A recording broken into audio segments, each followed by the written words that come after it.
How to upload vertical video on YouTube. Hi everybody, welcome back to our channel.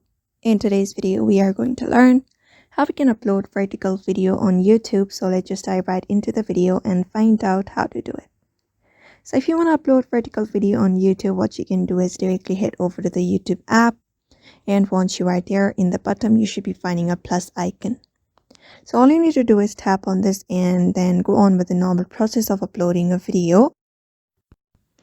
After that, all you need to do is tap on done, and it may take a time for the video to be processed completely. Just wait for the video to be processed first. So once you've selected the video that you may want to upload vertically, all you need to do is just go ahead and select the video. And after that is done, all you need to do is post it normally like how you do.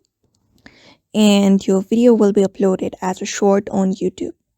So that is it for now. That is how you upload a vertical video on your YouTube. So I hope this video was helpful, and thank you for watching this video.